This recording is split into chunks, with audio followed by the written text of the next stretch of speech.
Okay. Okay, try again. I think we're. I'll give it a shot. I was muted the whole time. I think so. Can you hear us? Now we're good. Okay, thank Fantastic. you. Okay, good afternoon, everyone. We have you muted and your camera disabled at this time, so we can't see you. We will we will bring you back online after our 3 presentations today.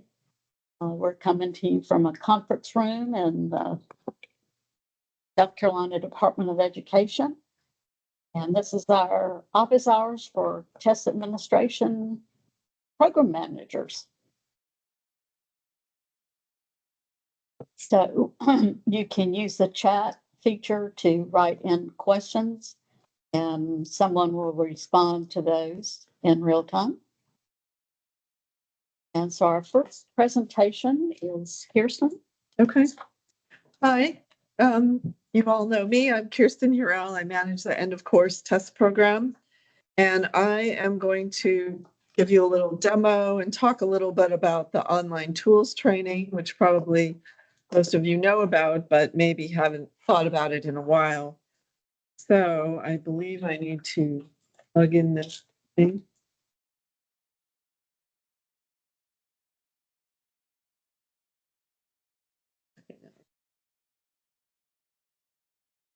Oh, okay. Can you all see that PowerPoint that says online tools training? Oh, they're muted. Okay. Okay, everybody, a lot of you probably already know, but just to reiterate, the online tools training, or the OTT, is a sort of a practice test that DRC has created within their test engine. And we generally require or strongly encourage all students to practice with the OTT before they take the test. In fact, they're not allowed to do it on the same day or right before the test, but they need to practice before the test.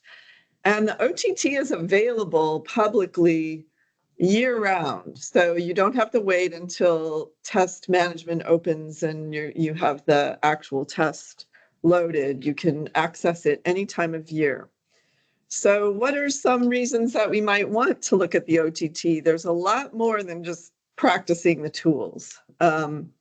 First of all, it's how students can become familiar with the platform before testing, learn how to navigate, move around, what it looks like. Secondly, they can use it to learn how to use all of the test tools that are available in the Insight test engine, such as the highlighter, the magnifier, the calculators, and all the line guide and all of those things.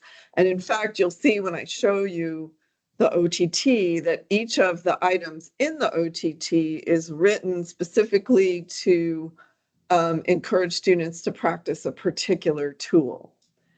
For SPED students that have required accommodations in their IEPs or 504s, they can access the OTT to practice text to speech, see how it works, learn how to manipulate it.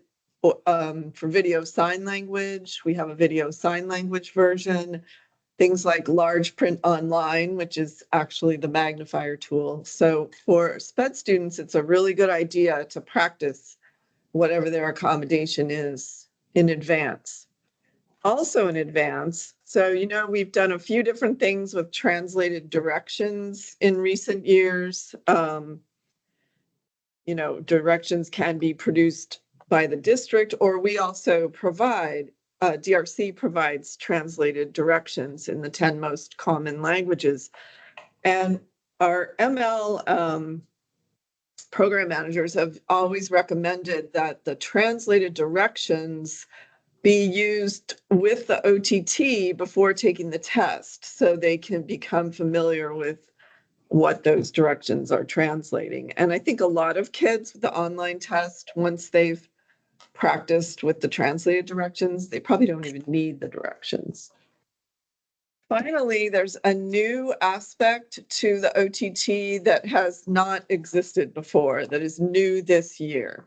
New this year, the items that are in the OTT are our released items that are aligned to the current standards. And so they're generally the same items that are on the PDFs on the website for released items. And just to kind of clarify, because I think there's been some misunderstanding out there in the public, these are not old items that we are done with, or they're not items that have failed in for whatever reason.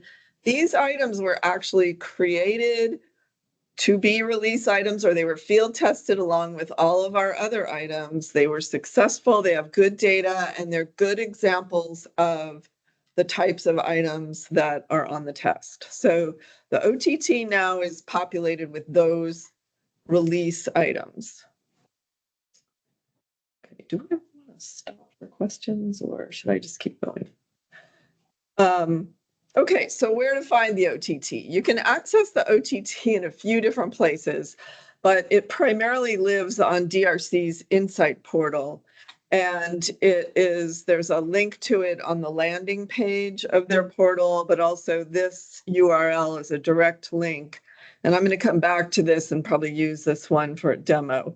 But I do want to point out there are also several other places on the SCDE webpage that have links to the OTT.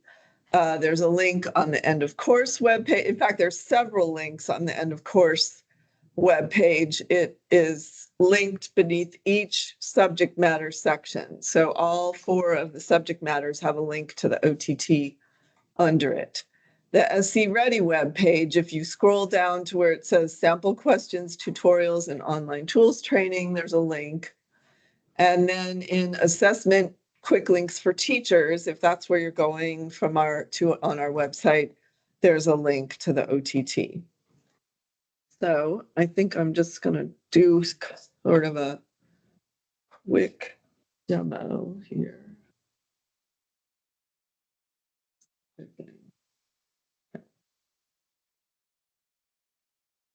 Wait, because I'm doing it there, not here. Okay.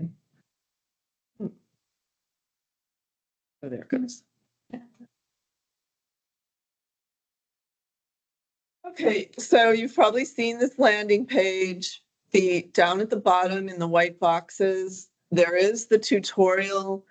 I think because we have 2 other presentations today, I'm not going to open up the tutorial, but the tutorial is another training module that you can should have students go over, which is more just how the test works. And it has videos and screenshots and things. Okay, I'm going to open the end of course. And I think I will probably show you a little bit of English too, but I'm going to show biology because that's what I'm most familiar with. I'm not just opened up to I think that went to the standard one. I'm going to, The TTS. It did go to the TTS? Okay. Cursor now. There it is. Okay, is that, if I put If no additional tests are available, please select Exit to close the application. Your scheduled tests are... Okay, so you probably noticed that the TTS, could you hear the TTS? The online tools training provides students with the opportunity to become familiar with the online testing format. Okay, practice using the available online. Okay, I think you heard the TTS going, and you can see this turquoise highlighting that goes through. That's called follow along. It follows along. And up here where the tools are, there's an option called audio settings, and students can adjust the volume, and they can also adjust the speed of the reader. So that's accessible anytime they can access that. The other thing I wanted to show you, but I'm going to get into the test first. Oh, because I paused it. Tools. Preview different. Answering questions. Okay, I'm going to pause again. Since I am talking about the whole OTT and not just the TTS, this is the introductory instructions where all of the tools are described. And after a student's in the test, they can still access those explanations through the help button. Each question carefully. Use the after the last. This practice hint. Use the flag question button. All right, now I want to talk about something really important on TTS. Notice how, see when I paused it, it produced these starting points. So students can start the TTS at any one of those starting points, so they don't have to listen to everything. And this is the kind of thing that it's what they need to practice on the OTT before they get to the actual test. Okay, so now just for the OTT in general, notice up here it says practice hint. Use the flag question button to mark a test question for further review at a later time.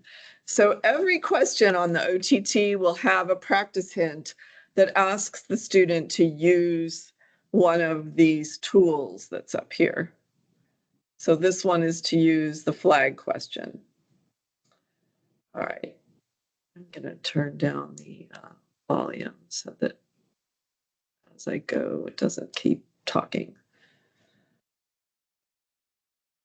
Okay, and so you can see here that there's also every type of item that is on the test is represented on the OTT for that subject. So this is essentially a drag and drop. I'm not looking at what the right answers are, but they can practice that here.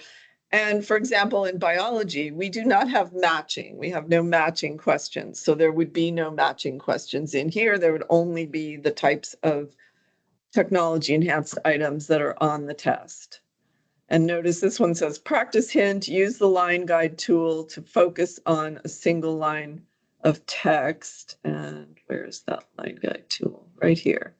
So I can click that on and it moves. This can help students underline what they're reading as they go through. Okay. So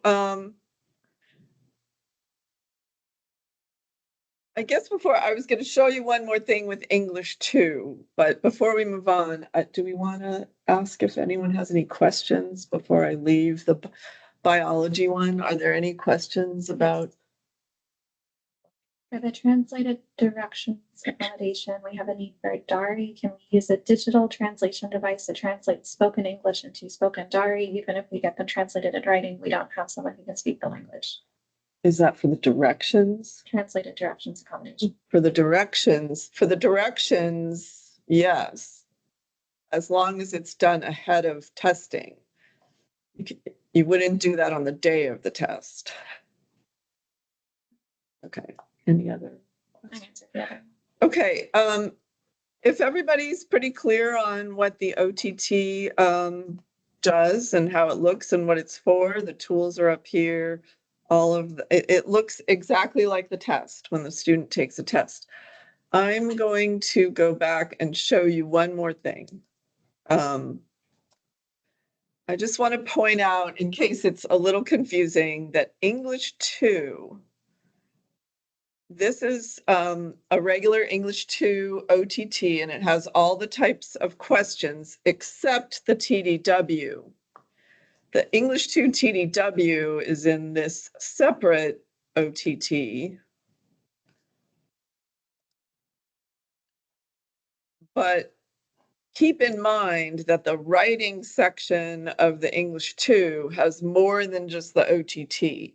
It also, more than just the TDW. It also has some selected response and other types of standalone or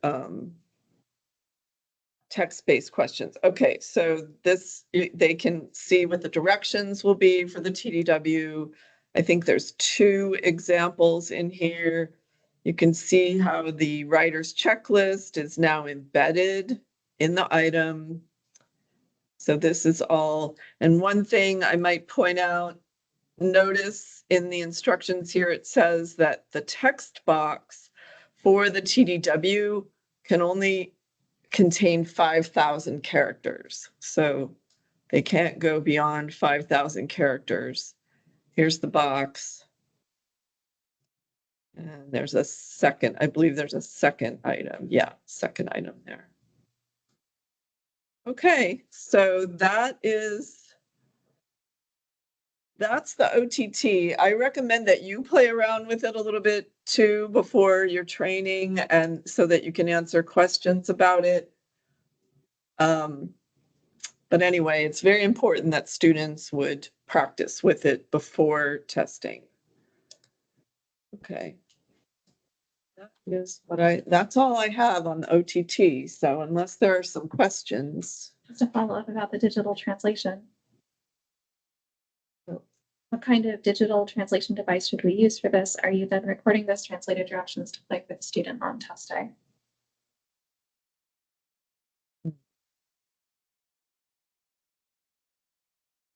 You know how to answer that, Susan. I would say yes.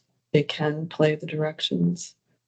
I mean, As they can long as- record it ahead of time. You can record it ahead of time. I don't think we dictate any kind of device. And yes, they can be played for the student on test day. They just can't be created in real time on test day. For access, the recommendation was to record in advance. Do not use Google Translate, but if you have any other reputable product that you use for translating, that can be used, and to record it so that you can use it also with the training as well as on test day. But we do want the translated directions during the practice time because it also gives the child the opportunity to ask questions, responding with their, experiencing with their L1 as opposed to waiting and not getting it until the day of the test. And then they're trying to work in their L1 and their L2 to manage that. So think about maybe what you might have done with some of these students that would have done it with access if you had had that in place. Yeah, in Appendix D, I think it specifically says to practice with the translated directions on the OTT before taking the test. Most of these high school kids, I think once they've run through the online test, they'll know how it works. And it's not a bad idea if there's students that are getting ML services, to utilize your ML teachers to make use of this practice time, because then it's in less of a intense environment when they're with all their other peers in like the English class, and then they're being given these translated directions and they look different than everybody else. So it's a good opportunity to make use of those teachers. Same question. I was thinking it would be translating live. I know that our ML coordinators have strongly discouraged translating live. I don't even know if it is allowed. That means you'd have a person in the, Right. Yeah, You can't guarantee that the test administrator can speak that language fluently, and you wouldn't want that to be messing up the flow of the testing time. and you would have to have, that person would have to be trained and have signed an affidavit and all that. I think we strongly discourage live translating.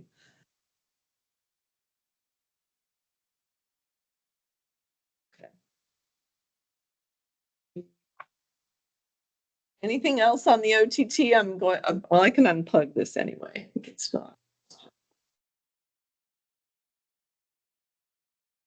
Right. If I can make one final pitch for the OTT for our individuals with disabilities that take the test, there's so many universal tools built within that used to be accommodations, and we no longer list them as accommodations because they are universal tools. So please have them go in there, learn how to use those tools, make sure they're taking advantage of it. So on test day, they have access to it. Because these are a lot of things that we used to note down as accommodations. However, now it's available to everyone. And we definitely want these students to be experienced with it prior to test day. Please, please, please. Thanks. Sorry. Okay, I'm reading.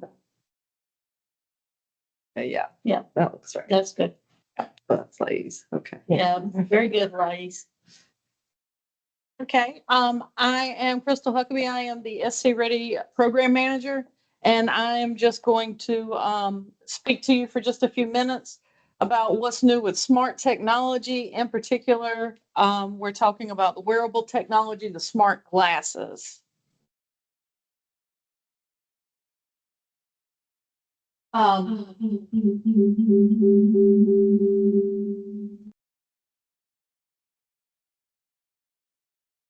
So what our glasses before, smart glasses, looked like sunglasses, or they were really thick and bulky.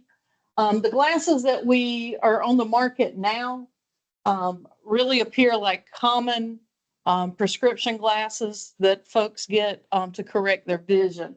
They are a little bulky at times, but not always.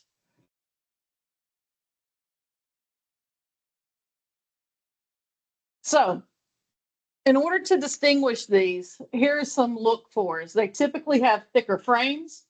They sometimes have buttons or visible lights on them. Like if they're connected to Bluetooth, you'll sometimes see a flashing light.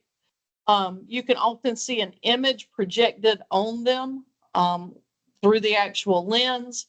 They have tiny speakers near the ears, and they have that internet or Bluetooth connectivity. So these are a test security violation for students to have these during testing. So these are some steps to follow. Notify students and parents that these devices are prohibited during testing. Please ensure that parents and students are aware that the use of smart glasses or wearable technology like smart watches constitutes a test security violation, and that your district has clear consequences for students who use these or have access to them during testing. Because they are becoming more common, there are instances of students who are using them with, they are prescription. If they're medically prescribed smart glasses, they need to be considered assistive technology and should be included as part of a student's IEP or 504 plan. Dan asked that I please point this out, that this does not make the use of smart glasses allowable during testing. The use of these glasses still requires district and state approval. And if you have questions about that, Dan's going to be excited to answer those. Would be surprised, but would be excited to talk. Okay. We ask that when you're training your TAs and monitors, please ask them to be aware of these things. Lenses that have displays, embedded cameras, obvious buttons on the frames. When students are actually testing, you'll actually see them tapping around their frames. They'll look oddly through the glasses. It's not like, normally looking through them to actually read something. It'll appear like they're staring off in space, or they won't actually be looking at a screen. They'll look a little zoned out, but it's because they're reading what's on their lenses. Because they do have microphones in them that students can speak very, very lowly and the mics pick it up. Please be aware if you have students who are speaking in a low voice or appear to be reading to themselves, those could be indicators that they're using the smart glasses. And again, we ask that you just have a clear protocol in place for reporting suspected smart glasses, both to your STCs and your DTCs, and that those are test security violations. It's still really, really new technology. It had been cost prohibitive, but now it is by most means relatively cheap for people to buy them now. Teachers are usually aware of their students who actually use prescription glasses. But if you have kids show up that you've never seen with glasses before, and they're taking a test, their EOC or their SC ready, just be aware of some of the features of these glasses. One thing too is they don't have to be hooked to Bluetooth constantly. for students to take pictures. Students could wear them, take pictures or video of the test. And then later when they connect to their phone, they're able to download those images or that video. So them just not having access to their phone does not limit their ability to use these glasses for nefarious reasons. Stars are aligned together. If only they use their powers for good, right? Yeah. And the best deterrent for this is really active monitoring, and that's going to be an excellent segue for Tanya to talk about some of that. Will you send us the slides about the smart glasses? Yes, we can do that, right? Yes. All right. Yes. All right, good afternoon. I'm Tanya Kiner, the Program Manager for Test Security. I think I've seen a lot of you before, and those that I have not seen, I look forward to meeting you soon.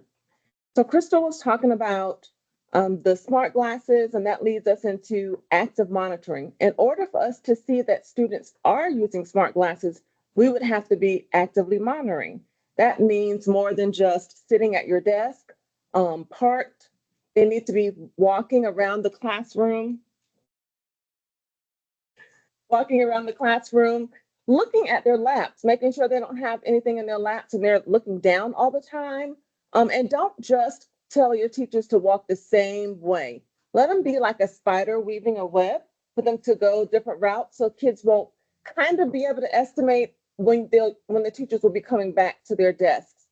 Signs of them also cheating would be like hiding their screens. If a teacher walks by a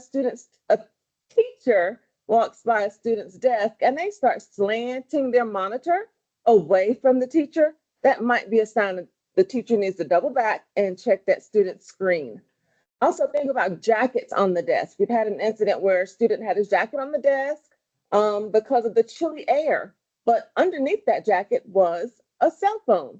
So when they are asking students to turn in their electronics, and this day and age, most of them do have an electronic, so they probably should say, turn them in, not if you have them, but be a little bit more assertive and encouraging for them to turn them in, turn them off and turn them in, because it's very important for us to protect our assessment items.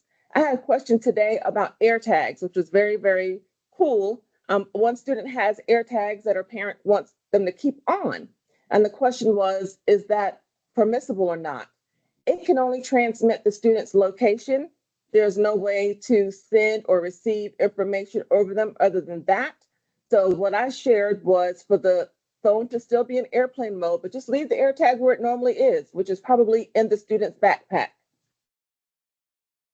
Also, make sure so that we can have good active monitoring that the TAs have breaks and the support. If they're in a class with a long test session and slow testers, they may need to have that break so that they can regather themselves and compose themselves.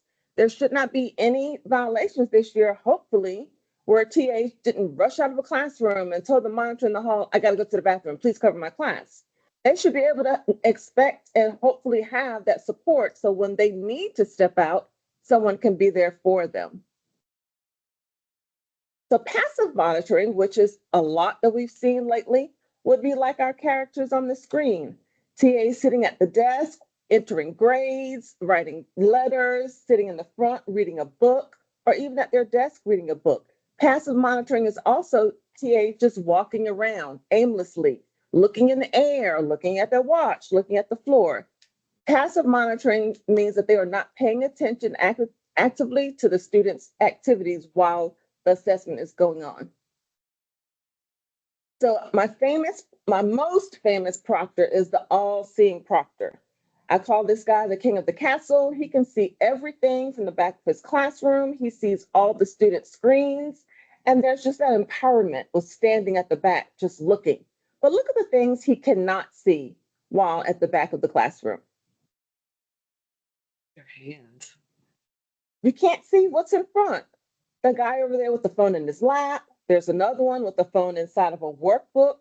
And up on the top right, she's just real bold about it. But I'm sure we've had students that have done all of these things. So if the TA is actively monitoring and weaving in and out, walking up and down, students won't feel as empowered to try and do these things because they know that their TA is looking and watching. So things that you can do or tell your teams to do before testing that can help them to stay more focused with monitoring would be their seating charts. TAs can do their seating charts before their classes come in. That way there won't be an excuse, oh, I was on my computer because I was doing my seating chart, or oh, I was looking up and down because I was writing it down.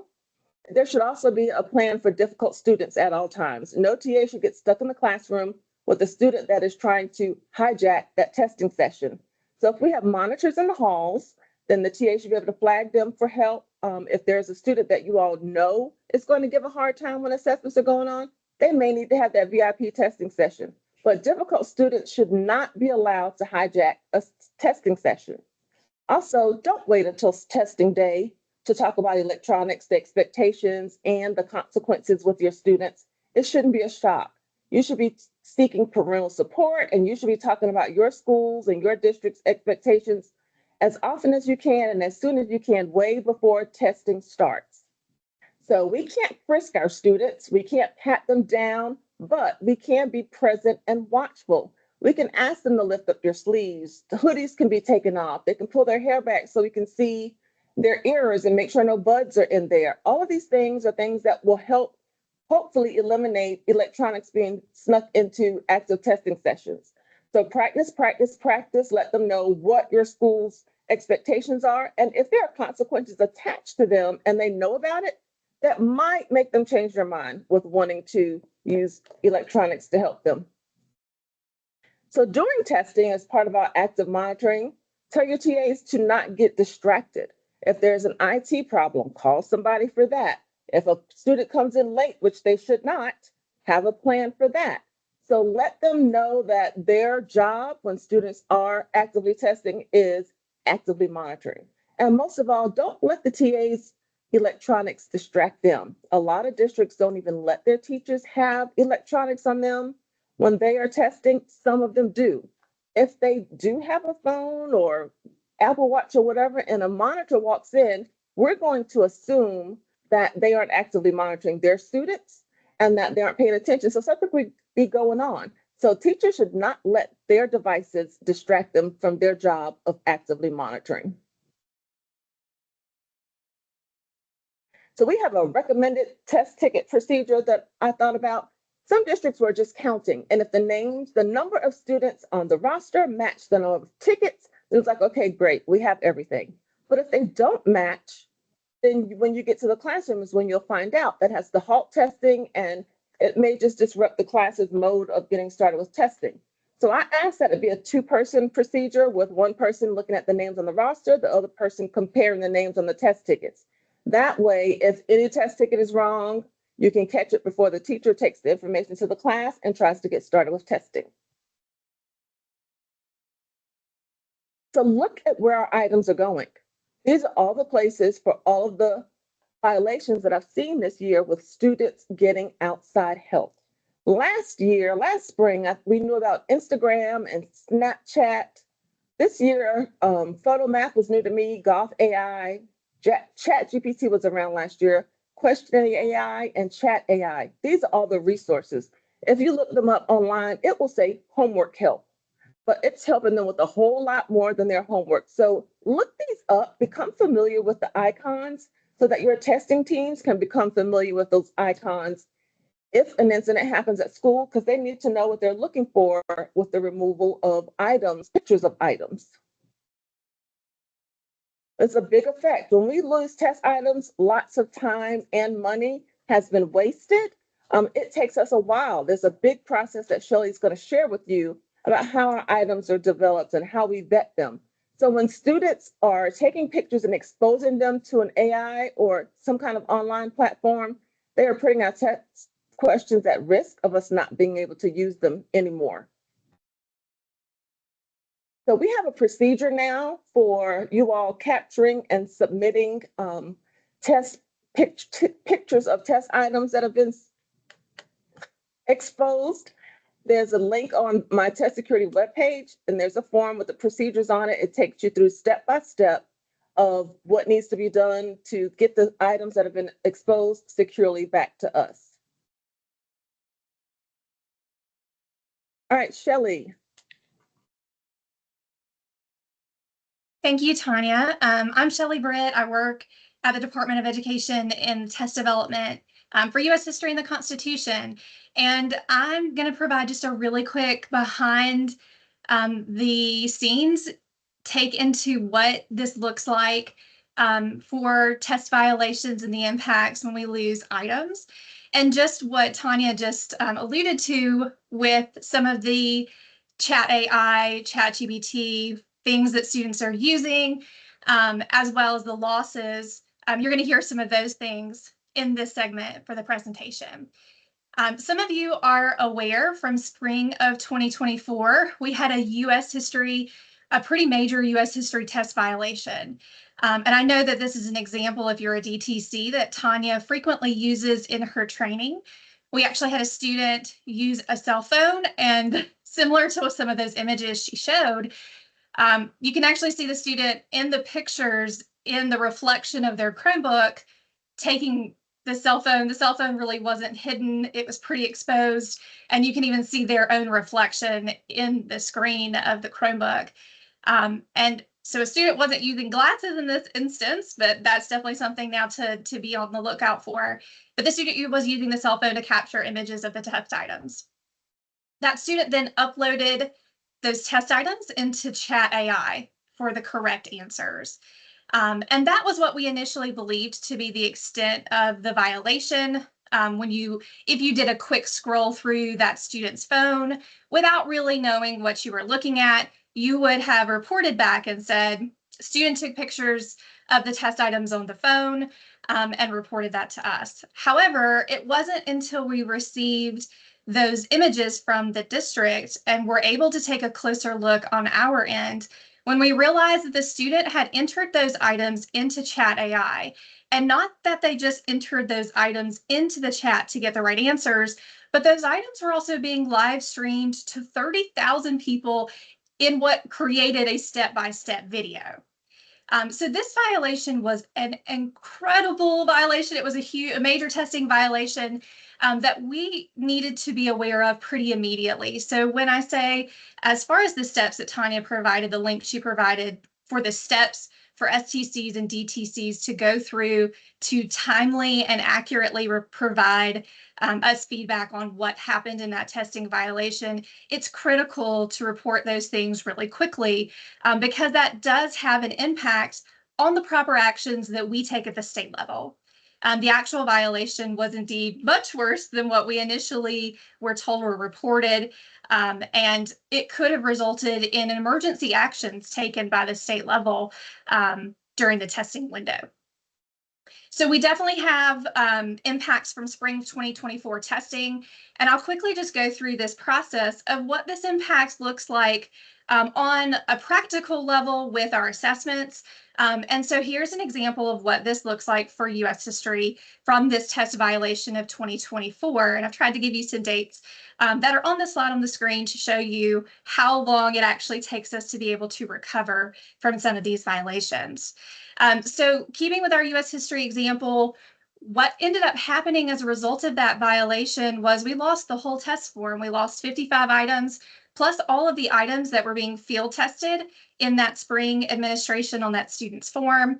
And so it has an impact on several things. One, we lost the whole form and the life of those items that would have continued past just that testing session.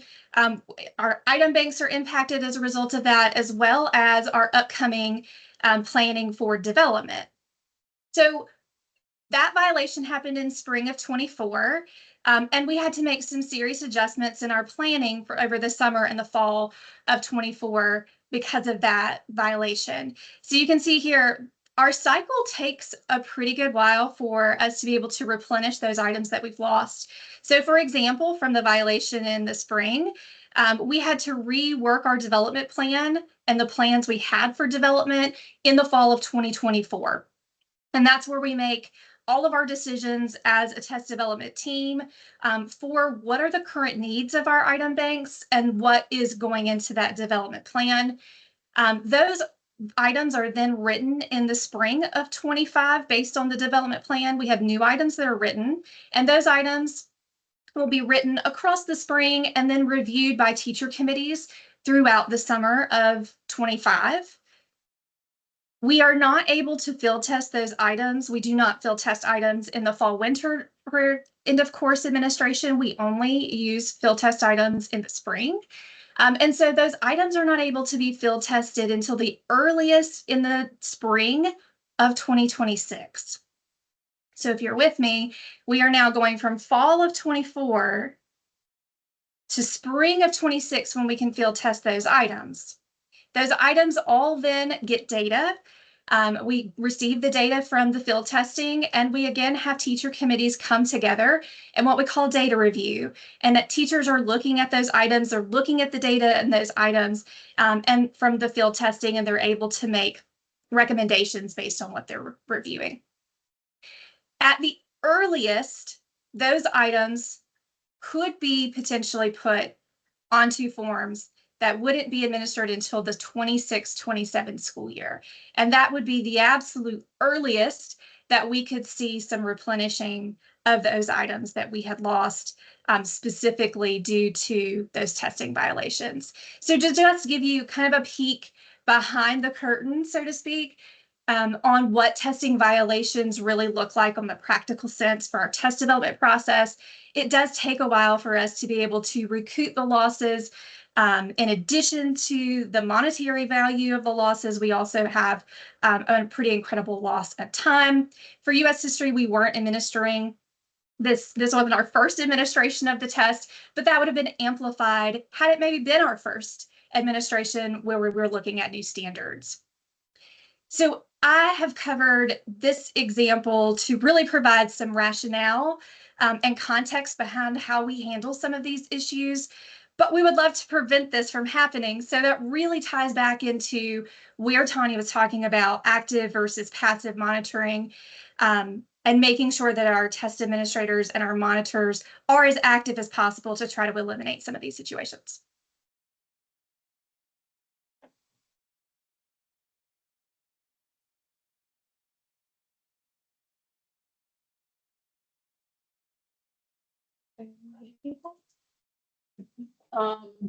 Is that the end of our presentation? So do you have any questions for us today?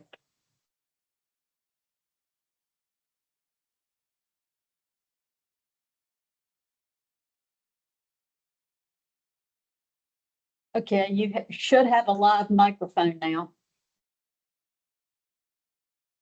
Raise hands or It's in the chat. You want to answer those first, and then we'll take Yeah. unmutes and raise hands.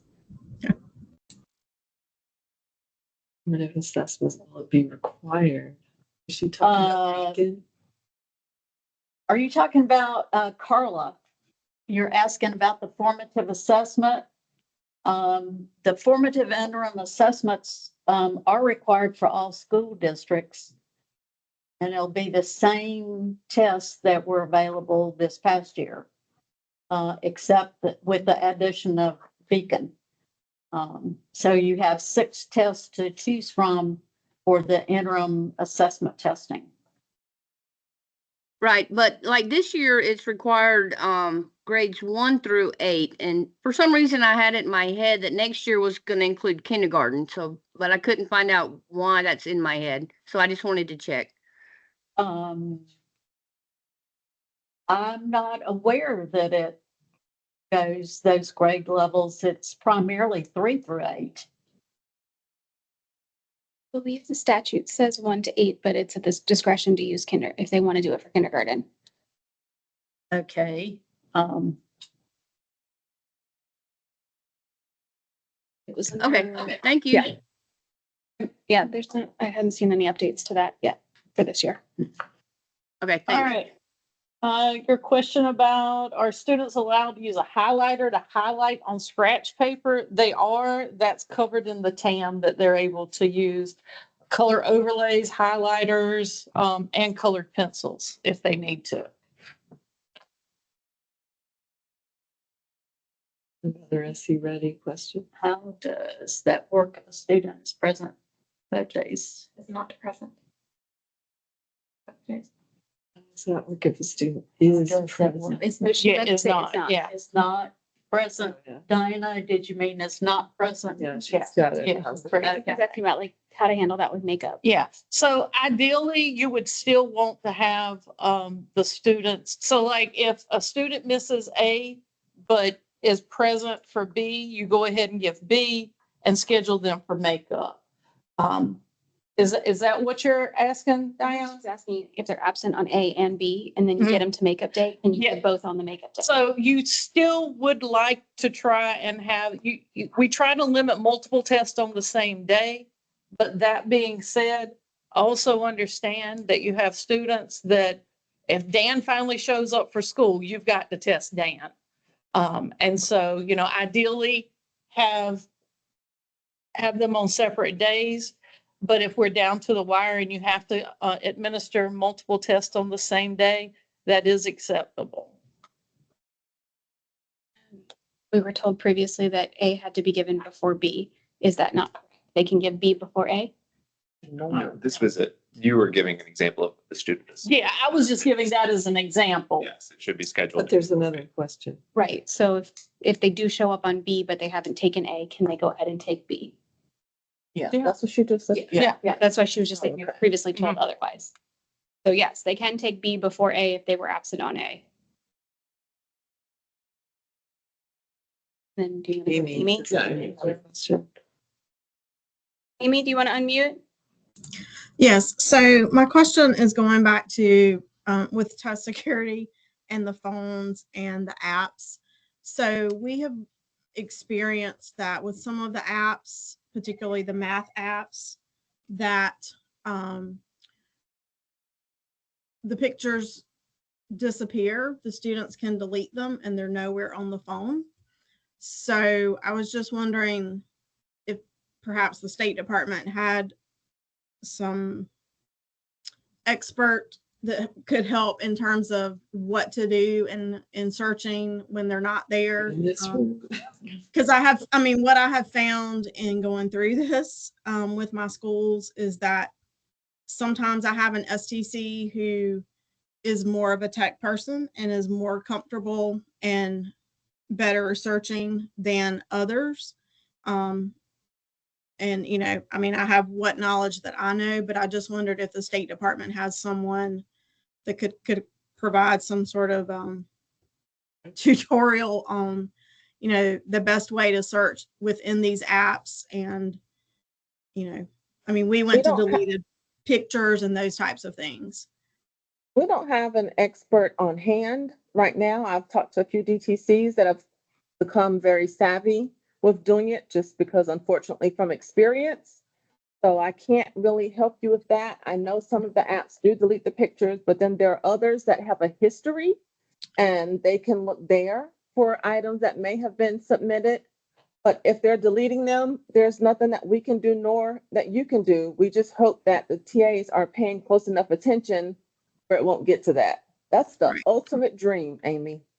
Amy, just only one other thing is we've had violations where we've had to call the app company, and one time they were able to find our items on their server. But none of that really, I think Tanya's presentation is the crux of the issue. Active monitoring is going to be the only way that we can cut back on the use of these apps. And I think what I've noticed with the end of course is there's kind of two different things that happen. Either you catch the kid after one item and that's because the TA was active monitoring, or the situation that they described with the US history, the entire test or 35 items, and that's because there was no active monitoring. So if we can actively monitor and just keep it to a minimum, I think that's at this point all we can.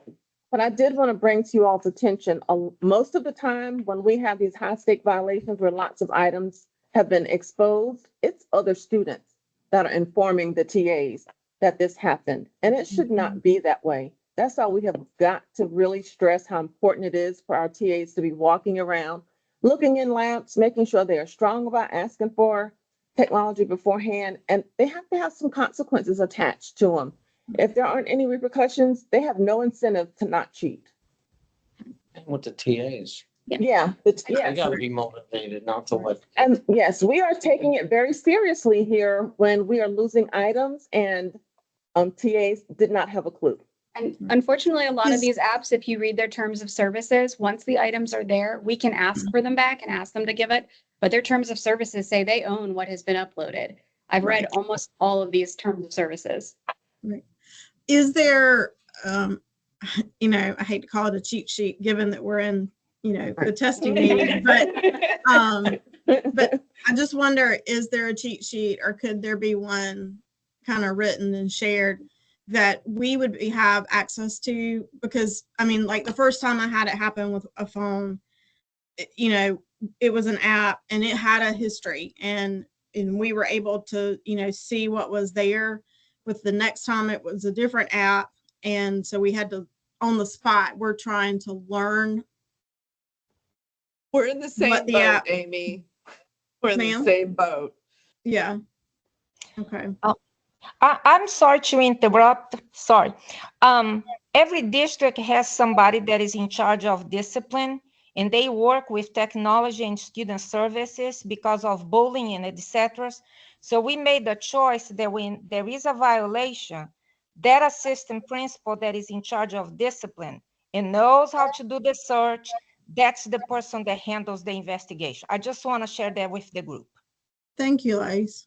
Because I'm with you, and I don't have that knowledge. So we went that route, and they knew what to do, never asked me any questions.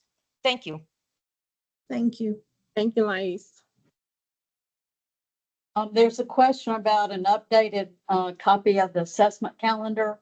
I can send that out on the test listserv tomorrow morning.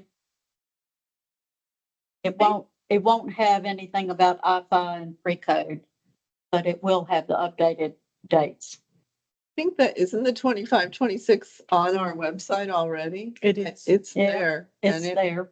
It has the dates that you, at least for end of course, has the windows. The windows are also on the website itself.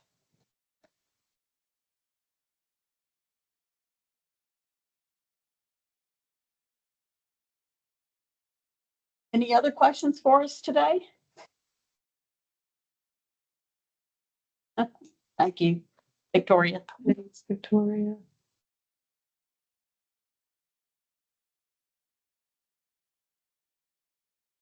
Well, thank you for your participation and the good questions. Have a good afternoon and evening too. Bye. Bye-bye, everyone.